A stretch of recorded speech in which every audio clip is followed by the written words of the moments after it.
Opening scene. Welcome to Daily Scary Tales, where nightmares come to life. Hit subscribe and share the horror with your friends, if they're brave enough.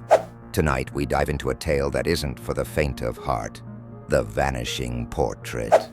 This is a story that will make you rethink every gallery visit.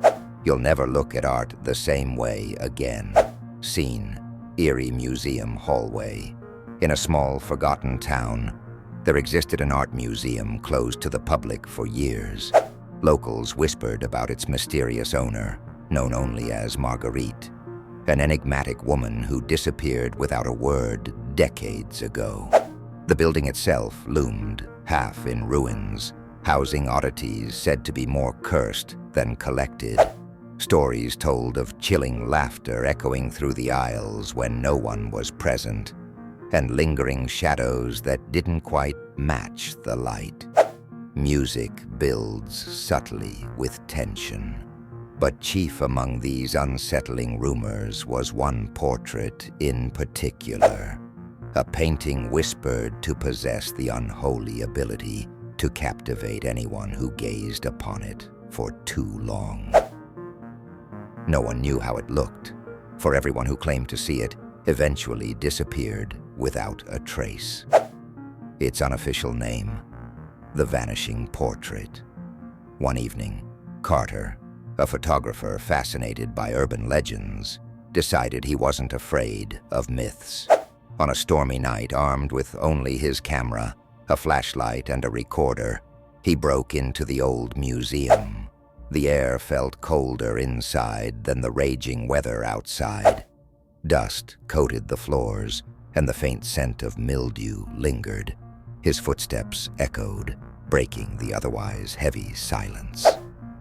Scene: Carter taking steps into the museum's shadowy corridors. Flashlight flickers. Carter was documenting the eerie beauty of abandonment until he stumbled upon something unsettling. A trail of fresh footprints, not his own, leading deeper into the museum. His intrigue overshadowed the pit forming in his stomach. Following them, he found himself before an ornate room marked by an ancient oak door. The nameplate read, in faded letters, "The Vanishing Collection." With shaky hands, Carter pushed the door open. Scene shifts, full shot of the room.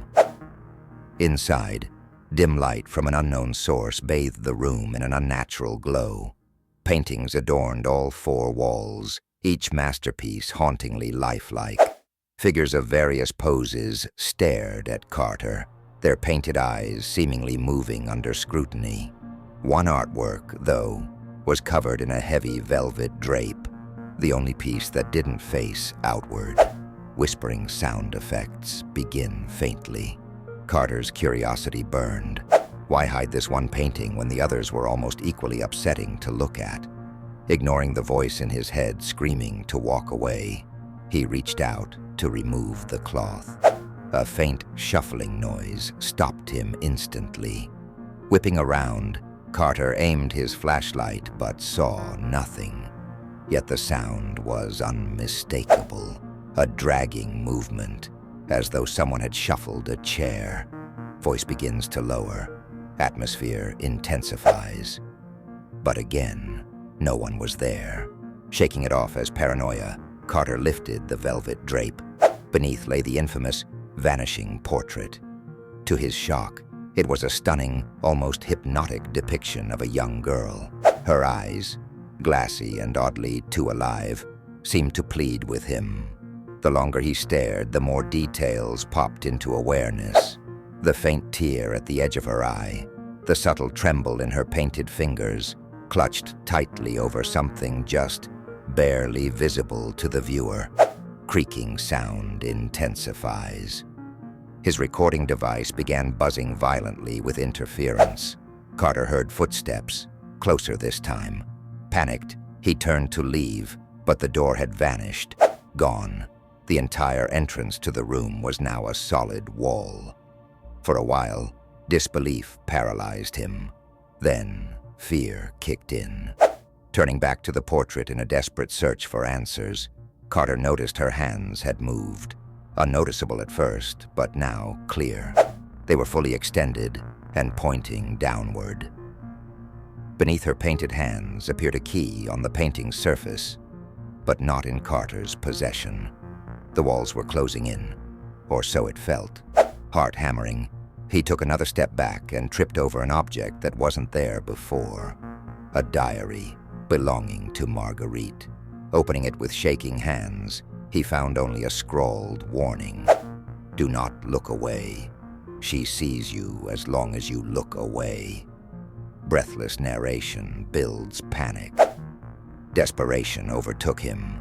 Carter screamed into the void as the painting changed before him, now depicting not just the young girl, but Carter himself, or someone who looked eerily identical to him. Next to her, also trapped within. His painted self mirrored his terror as the portrait grew darker. Then it was done. The room returned to its restless silence. Carter, gone. Final, eerie whisper over black screen. The museum remains locked, but on rare occasions, visitors who walk by the building swear they see new figures intermingled in one portrait, visible through the cracked glass window. A girl and a man, both of them staring for eternity.